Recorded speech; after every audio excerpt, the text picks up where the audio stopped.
Hello everyone, कैसे हैं आप सब लोग। Welcome back to the classes. मैं निखिल राणा। क्लास 12th का अपना मैथ्स का टॉपिक जो हमारा रिलेशन फंक्शन, जिसकी आज आखिरी क्लास यहाँ पे होने वाली, बिकॉज रिलेशन फंक्शन हम खत्म कर चुके हैं।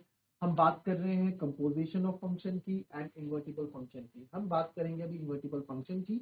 इससे पहले की वीडियो में आपने देखा कि इन्वर्टिबल फंक्शन रिलेटेड हमने टॉपिक कवर किया था और रिलेशन फंक्शन कवर कर चुके हैं। ठीक है, कुछ कुछ कुछ छूट जाता है रिलेशन फंक्शन में तो आप पूछ सकते हैं। बहुत इजी वे में आप कमेंट कर दो और कमेंट में जो क्वेश्चन हमें मिलेंगे उस क्वेश्चन को यहाँ पे आपको इसको वीडियो में हम अगेन एक वीडियो शूट करके इसको हम डाल देंगे। तो फिलहाल हम बात कर रहे हैं, फिलहाल बात वापस करते हैं इन्वर्टिबल फंक्शन में। तो इन्वर्टिबल फंक्शन आप समझ गए कि इन्वर्टिबल फंक्शन के लिए क्या होना चाहिए।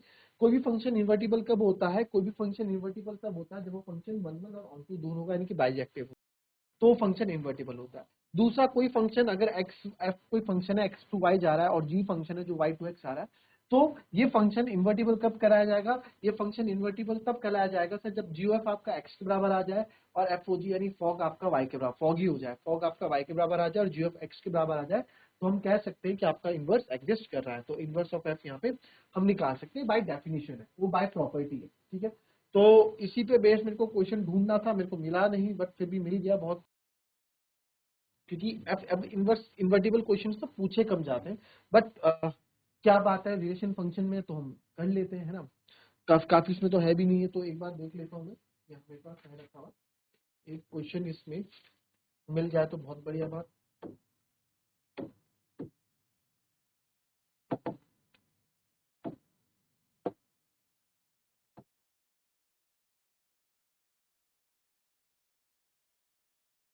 Late function from N to Y, let F function be a function defined as, इसको डिफाइंड ऐसे किया गया है कि एफ एक्स इक्वल्स टू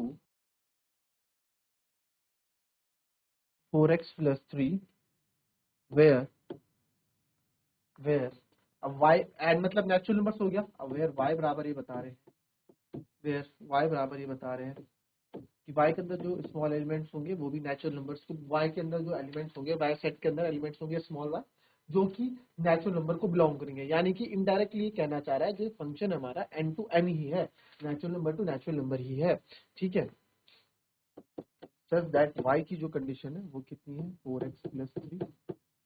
ठीक है, और सम जो x है वो भी नेचुरल नंबर ही है, जो x है 4x प्लस 3 x है, ये भी नेचुरल नंबर को बिलोंग कर रहा है। ठीक है, सो दैट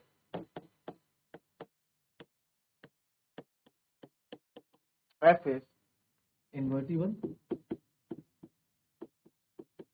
आपको फंक्शन इन्वर्टिबल प्रूफ करना है। एंड फाइनल,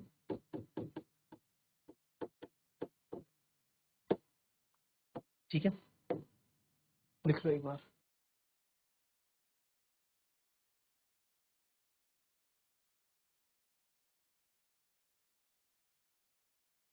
चलिए, अब इस क्वेश्चन में देखें, हमें क्या प्रूफ करना है कि ये इन्वर्टिबल है और इन्वर्स निकालना है। तो इन्वर्स प्रूफ करने के हमारे पास दो तरीके मैं आपको बता देता हूं। इन्वर्स फाइंड करने के या इन्वर्टिबल फंक्शन को प्रूफ करने के लिए हमारे पास दो मेथड, एक हमारे पास मेथड 1 है, एक हमारे पास मेथड 2। मेथड 1 भाई कि आप क्या करो, फंक्शन को proof, function bijective, proof that function is bijective. आपका फंक्शन क्या है, बाइजेक्टिव है। बाइजेक्टिव मतलब क्या है सर, बाइजेक्टिव मतलब क्या है सर, ऑन वन वन है एंड ऑन टू है, one one and onto है। अगर मेरा फंक्शन बाइजेक्टिव है यानी कि वन वन और ऑन टू है, तो सर मैं बोल सकता हूं कि मेरा फंक्शन क्या है, आपका इन्वर्टिबल है, यानी कि इन्वर्स हम इसका निकाल सकते हैं, इन्वर्स निकाल सकते हैं या फिर इन्वर्टिबल है। पहला तरीका तो ये हो गया आपका कि आप क्या कर दो, फंक्शन जो आपको बोला है उसको आप बाइजेक्टिव प्रूफ कर दो, या फिर आप क्या प्रूफ कर दो, बाइजेक्टिव के साथ साथ one one onto proof कर दो और बाइजेक्टिव प्रूफ कर दो। ठीक है, तो आप बोल सकते हो फंक्शन इनवर्स है। दूसरा मेथड क्या है सर, दूसरा मेथड आपका है डेफिनेशन वाला। दूसरा मेथड है डेफिनेशन वाला। क्या था डेफिनेशन, कोई फंक्शन है sir from x to y जा रहा है और g कोई फंक्शन है सर जो y टू x जा रहा है। ठीक है, g कोई फंक्शन है जो y टू x जा रहा है, हमने डेफिनेशन में पढ़ा था। तो सर अगर f o g y के फॉगी हो जाता है और GOF x के बराबर हो जाता है, GOF आपका x के बराबर हो जाता है सर, तो हम बोल सकते हैं जो g है वो क्या होगा आपका f इनवर्स होगा, g क्या आपका f इनवर्स होगा। ठीक है, f इनवर्स यानी कि फंक्शन को इनवर्स निकालने के यहाँ पे दो तरीके मेरे पास यहाँ पे मैंने आपको बता दिए कि दो तरीके। ठीक, अगर हमें इनवर्स निकालने के, अगर हमें इनवर्स नहीं पूछा है, जैसे यहाँ पे इनवर्स पूछा है फाइंड इनवर्स, अगर हमें इनवर्स नहीं पूछा है, केवल ये बोला है कि शो करो कि फंक्शन इन्वर्टिबल है या नहीं, या चेक करो कि फंक्शन इन्वर्टिबल है या नहीं है, तो बस आप गो फॉर मेथड वन, तब आप मेथड वन के पास चले जाओ, क्योंकि यहाँ बहुत ईजी है, आपको फंक्शन को क्या करना है, one one onto prove करना है, आपका काम हो जाएगा। बट वहीं पे अगर फंक्शन बोला गया कि आपको इनवर्स भी निकालना है, फाइंड इनवर्स, तो go for this method, method two please. अगर साथ साथ आपको ये बोला है कि आप इनवर्स भी निकालो, तो आपको मेथड टू के साथ जाना होगा। क्या बोला मैंने, मेथड वन के साथ कब जाओगे, जब आपको बोला जाएगा कि आपको शो करो कि फंक्शन क्या है, इन्वर्टिबल है। ठीक है, इन्वर्टिबल है, तो बहुत इजी रह जाएगा। क्यों, मैं आप करने के लिए आप दूसरे मेथड से भी कर सकते हो, बट वो इजी हो जाएगा फर्स्ट मेथड, इसलिए मैं आपको बोल प्रायोरिटी में फर्स्ट मेथड तब रखना जब केवल शो करने के लिए बोला जाए कि फंक्शन आपका इन्वर्टिबल है, राइट। और दूसरा, आपका फंक्शन इन्वर्टिबल, अगर आपको पूछा जाए कि इनवर्स निकालो, इसका इनवर्स निकालो, तो go for method of second, जो डेफिनेशन में हमने पढ़ा है। ठीक है, उससे अब देखो उससे करते कैसे कैसे करेंगे वो आपको भी मैं बता देता हूँ। ठीक है, उसको देख लो एक बार। जैसे हमने इसमें step one one onto के लिए स्टेप करे थे, इसके भी कुछ स्टेप्स आपको बता देता हूँ। ठीक है, चलिए ये देख लिया होगा सबने, लिख लिया होगा, आगे बढ़े।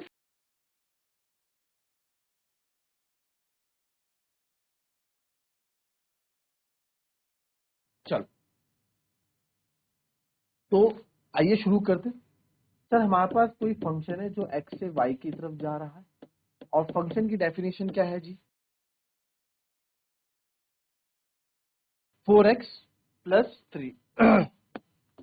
fx की डेफिनेशन क्या है, 4x प्लस। अब ये फंक्शन इन्वर्टिबल तभी होगा, ये फंक्शन इन्वर्टिबल तभी होगा जब मुझे एक फंक्शन g मिल जाएगा, एक फंक्शन g चाहिए जो y से x की तरफ जा रहा हो, y से x की तरफ जा रहा हो, है ना। अभी ये फंक्शन आपका x से y की तरफ जा रहा है, अभी ये फंक्शन आपका n से y की तरफ, function from n to y, sorry,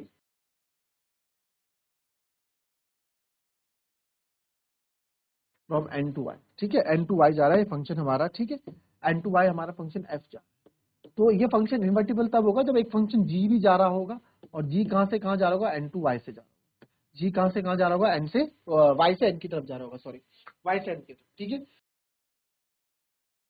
तो अभी मैं स्टेप बाय स्टेप में आपको बताता हूँ, वहां आपको लिखना नहीं है स्टेप वन, मैं लिख रहा हूँ ऐसे ही। स्टेप वन क्या लिखोगे, स्टेप वन लिखोगे, हम मानेंगे सर लेट g कोई फंक्शन है जो हमारा y से n की तरफ जा रहा है, हमने माना सर g हम जो y से n की तरफ जा रहा है। ठीक है, y equals to F X होगा, y equals to F X होगा, क्या होगा, y equals to F X होगा सर। ठीक है, y बराबर हमने एक फंक्शन ले लिया, y बराबर हमने फंक्शन पे लिया, स्टेप वन के अंदर ही आ रहा है ये सब। ठीक है, अब इसमें क्या करना है, x को इन टर्म्स ऑफ y लाना है आपको, x in terms of y, वहां भी यही करते थे ऑन टू में, x in terms of y line. ठीक है, स्टेप्स बता रहा हूं अभी आपको, वहां ऐसे नहीं लिखना है, वहां पूरा पर सॉल्व करेंगे। x को आपको y की टर्म में लाना। ठीक है, पहला क्या करोगे, let g be the function जो y से n की तरफ जा रहा है, इसका उल्टा कर दोगे, y बराबर एफ एक्स हम रख देंगे, और x को हमको y की टर्म में लेके आना है। ठीक है, स्टेप,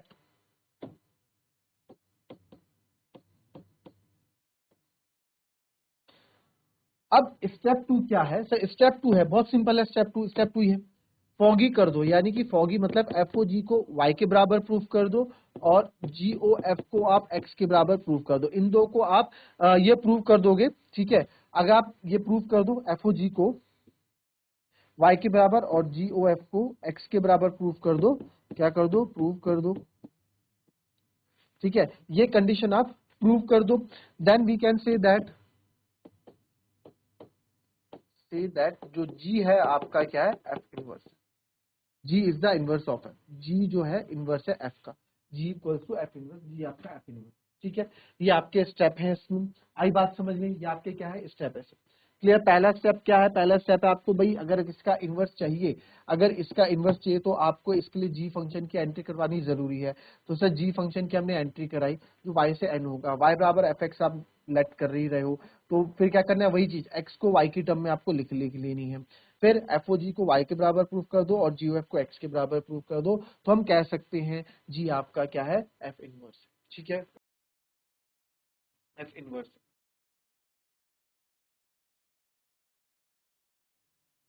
लिख लिया? अब ये स्टेप लिख लिया, अब इस पे क्वेश्चन करें क्या? पहले देख लो, इसको देख लो एक बार, खुद से समझ लो, कुछ नहीं आया तो मुझसे पूछ लो, एक बार देख लो इसको, स्क्रीनशॉट ले लो, या नोट करना है नोट कर लो, स्क्रीनशॉट लेना है स्क्रीनशॉट ले लो, फिर इस पे सॉल्व करते हैं बात। चलिए चलिए फटाफट।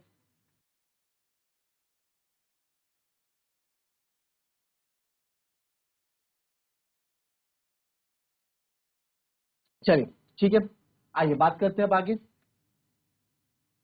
सबसे पहले स्टार्ट करें क्वेश्चन करना। तो फंक्शन है सर हमारा एन से वाई की तरफ, एफ एक्स क्या दिया था हमें, 4x+3, राइट, ये दिया था कुछ 4x+3। तो स्टेप 1 स्टार्ट करते हैं। हम मानेंगे लेट जी कोई फंक्शन है जो y से n की तरफ जा रहा है सर, और y बराबर हम मान लेते हैं एफ एक्स, और y बराबर आपका एफ एक्स क्या है, 4x+3। यहीं पे नहीं रुकना है, 4x+3 पे नहीं रुकना है, x को y के टर्म पे लेके आना है, x को y के टर्म पे लेके आना है सर। तो x को y के टर्म पे लेके आऊंगा तो y+3 इधर आ जाएगा -3, इधर बचेगा 4x। तो 4 डिवाइड में आ जाएगा, तो x बराबर आपका आ जाएगा y-3/4। x बराबर आ जाएगा y-3/, ठीक है, y-3/4 ये हो जाएगा। ठीक है सर। अब एक बात बताओ, एक बात बताओ, देखो देखो, अगर मेरे पास x² + 2 है या x+3/4 है, तो ये आपने पॉलिनोमियल्स पढ़े थे क्लास 9-10 में, पॉलिनोमियल्स पढ़े थे। पॉलिनोमियल को कैसे हम बताते हैं sir, polynomial of x variable आपका x²+2, polynomial of x variable आपका x+3, पॉलिनोमियल ऑफ x बराबर y² + 3। ये लिख सकता हूँ मैं? नहीं लिख सकता ना। अगर y² का आपका पॉलिनोमियल है या y² की आपकी एक्सप्रेशन इक्वेशन, तो आपको पॉलिनोमियल ऑफ y लिखना पड़ेगा, राइट, पॉलिनोमियल ऑफ y लिखना पड़ता था, राइट। तो वही चीज आपकी, आप इस चीज को कंसिडर यहाँ पे करो कि हमारे पास जो g फंक्शन है, ठीक है, x y-3/4 है, तो जो ये x है ना, ये x क्या है, g। अब देखो जो g फंक्शन है, g function n to y है ना ऐसे, अब g तो यहाँ से यहाँ जाएगा, ठीक है, तो ये क्या होगा, ये g ऑफ y की इमेज होगी। भाई जो x है, ये x है, ये x क्या है, g ऑफ y की इमेज है ना। देखो एक मिनट समझो, एक मिनट समझो, n है, y है, अच्छा n y से कंफ्यूज हो जाओगे, x y ले लो। अगर ये x है, ठीक है, तो इसकी इमेज, ये x नाम के एलिमेंट से इसकी इमेज इधर क्या बनेगी, एफ एक्स बनेगी, एफ एक्स बनेगी। अगर इधर से इधर जा रहे हैं, अगर ये एलिमेंट, अगर ये फंक्शन इधर से इधर आ रहा है, इधर से इधर आ रहा है, फंक्शन इधर से इधर आ रहा है, और इस फंक्शन, अच्छा इधर से फंक्शन जा रहा है, तो इसका नाम तो एफ हमने रख दिया, इसलिए एफ एक्स रख दिया। इस फंक्शन का नाम जी रख लिया। अब इसके लिए डोमेन है, इसके लिए कोडोमेन है, यानी इधर प्री इमेज है, इधर इमेज मिलेगी। तो इमेज अगर मेरे पास इधर आप मान लो एक्स है, तो इधर क्या हो जाएगा, जी एक्स हो जाएगा, जी एक्स हो जाएगा ना। हालांकि अभी क्वेश्चन में तो यहाँ y है, क्वेश्चन में तो यहाँ y है, तो यहाँ y है, तो आपका इधर जी वाई हो जाएगा। तो सेम चीज है सर, जो x आप निकाल रहे हैं, जो x की वैल्यू हमारी है, ये क्या हो जाएगी, जी वाई के बराबर हो जाएगी। या तो आप ऐसे याद रख लें, या आप ऐसे याद रख लें कि सर ये वेरिएबल जो हमारे पूरे वेरिएबल है, जो पॉलिनोमियल चल रहा है, y वेरिएबल का चल रहा है। कौन से वेरिएबल का चल रहा है, y वेरिएबल का चल रहा है। तो इसको मैं लेट कर लेता हूँ कि जी वाई हमने एक पॉलिनोमियल ले लिया, y-3/, ये हमारा जी वाई। आप कैसे भी समझ लो, याद करने का तरीका आपको बता रहा हूँ। हालांकि जो तरीका दूसरा मैंने बताया कि अभी क्या है, इसकी इमेज है, ये x बराबर y-3/4 है ना, ये इसकी क्या इमेज है, जी वाई क्या इमेज है। जी वाई कैसी इमेज है सर, ये जी वाई इमेज कैसे होगी, देखो यार n से y जा रहा है, n से y जा रहा है, इधर y नाम, इधर y के एलिमेंट से सारे, इधर y के एलिमेंट से सारे। उसने बोला ना, उसने क्वेश्चन में बोला y belongs to small y। अब मेरा फंक्शन अगर y टू n जा रहा है जी, तो यहाँ मेरे को क्या मिलेगी, इसकी इमेज ही तो मिलेगी। मेरे को किसकी इमेज मिलेगी, जी की इमेज मिलेगी, जी की क्या मिलेगी इमेज, जी वाई तो मिलेगा यहाँ पे। यानी कि जो एक्स वाले एलिमेंट्स हैं, जो ये एक्स वाले एलिमेंट्स हैं, यहाँ पे जी की एलिमेंट मिलेगी। अब आप बोल गया सर ये आपने क्या बोल दिया। अब यहाँ देखो क्वेश्चन में देखना, एक्स कहाँ को बिलोंग कर रहा है, नेचुरल नंबर को, यानी कि नेचुरल नंबर मतलब सेट एन को बिलोंग कर रहा है। सेट एन को बिलोंग कर रहा है मतलब कि सर यहाँ पे जो एलिमेंट्स हो एक्स नाम के, एक्स नाम क्या है मतलब, यानी कि जो एक्स है वो कहाँ से है, वो सेट एन से, ठीक है। इसलिए यहाँ पे जो ये एक्स की कंडीशन है, ये हमने यहाँ पे इसलिए इसको ले लिया। तो जी वाई आपका एक्स के बराबर है, तो इसलिए जी वाई को हमने एक्स के बराबर यहाँ पे ले लिया, ठीक है। चल फिर भी समझ में नहीं आता है तो आप पूछिए ना, इसको मैं और अच्छे से एक्सप्लेन आपको कर दूं, ठीक है। अब इतना हमने कर लिया सर, हमने x को y के टर्म में लिख लिया, x को y के टर्म में लिया। अब इनको प्रूफ करो, फॉगी, अब इनको प्रूफ करना है। ओके सर, इनको प्रूफ करते हैं। आइए नेक्स्ट स्टेप है हमारा इनको प्रूफ करना।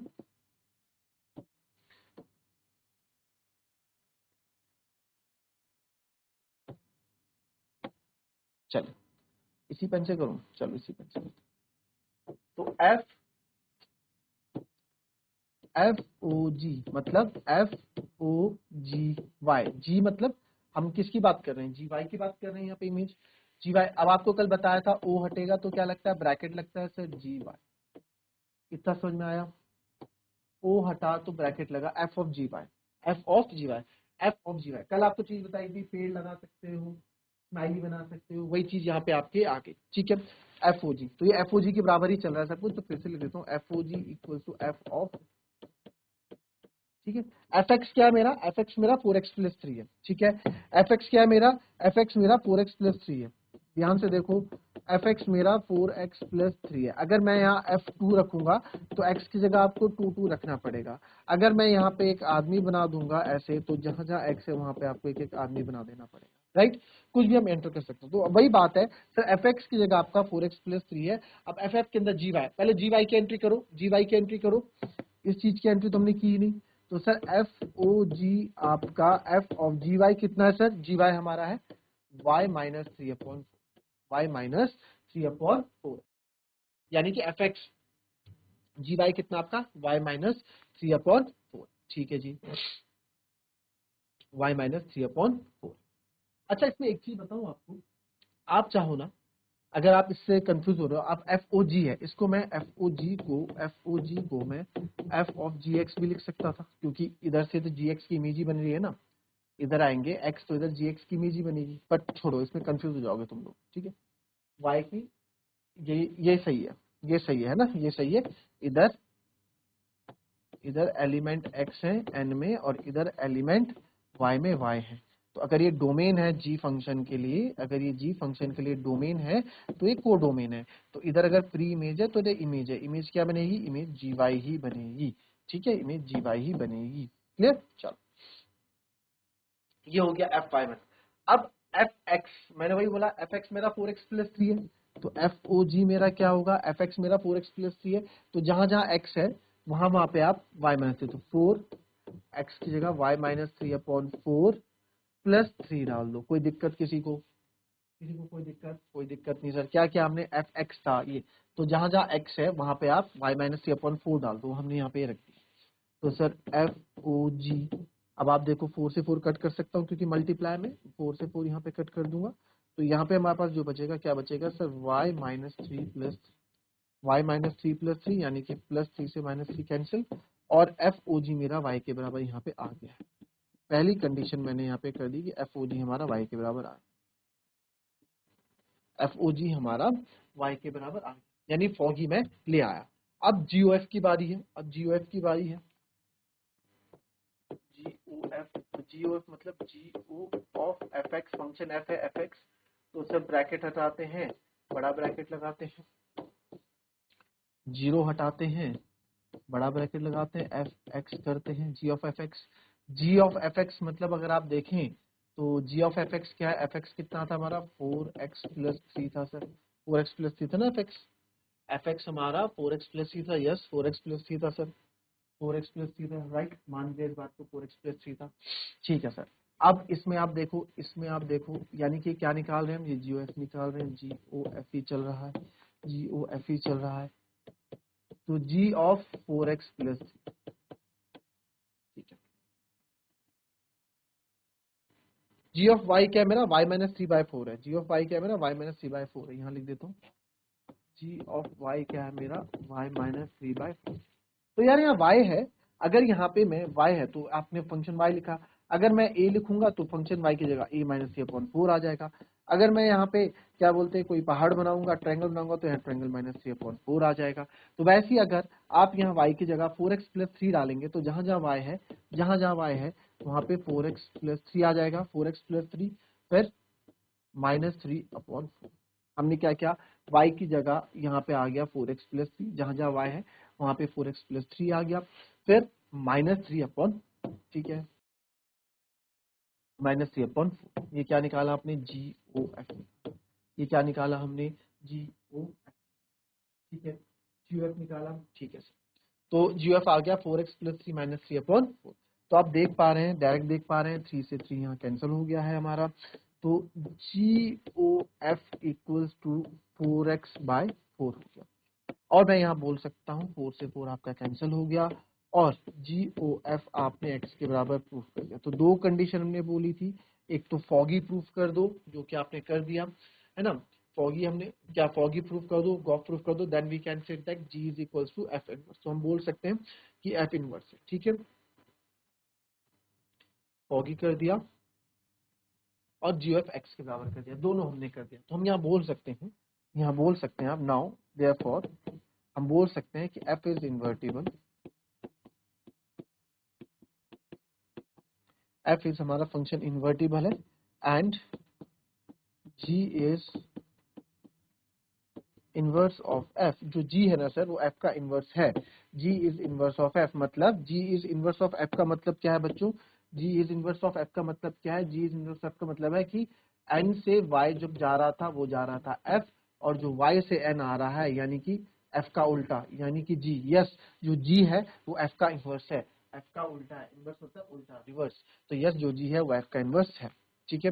तो देयरफॉर जो हमारा आंसर आ जाएगा, तो हमें इनवर्स भी निकालना था, शो भी करना था। आप देखो, आपको यहाँ पे शो भी करना था कि F इन्वर्टिबल, आपने शो कर दिया, एंड फाइंड इनवर्स, क्वेश्चन में बोला इनवर्स भी फाइंड करो, ठीक है। तो इनवर्स फाइंड कर रहे हैं सर, इनवर्स फाइंड कर रहे हैं, तो इनवर्स हो जाएगा, हमने बोला G is equals to F inverse, और G की वैल्यू क्या थी हमारी, G की वैल्यू क्या थी हमारी, G की वैल्यू हमने निकाली ना, G की वैल्यू y -3/4, तो ये आपका इनवर्स हो गया y -3/4, and this is the answer. G is equals to F inverse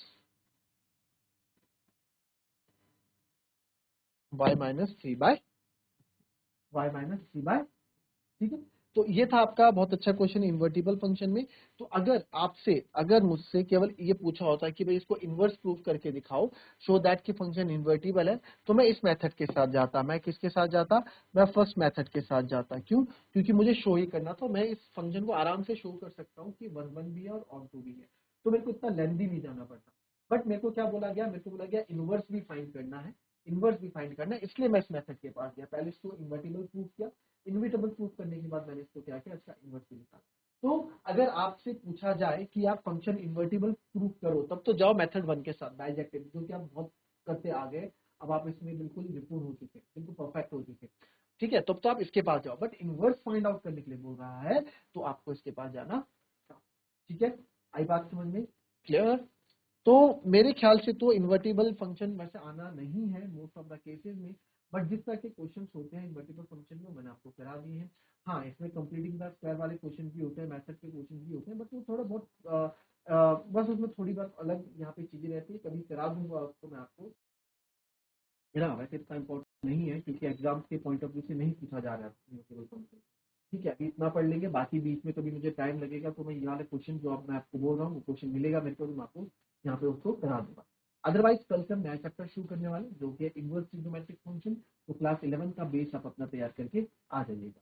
तो मिलते हैं आपसे अपने कल की नेक्स्ट क्लास में, तब तक के लिए भी happy, be healthy and be safe. Thank you.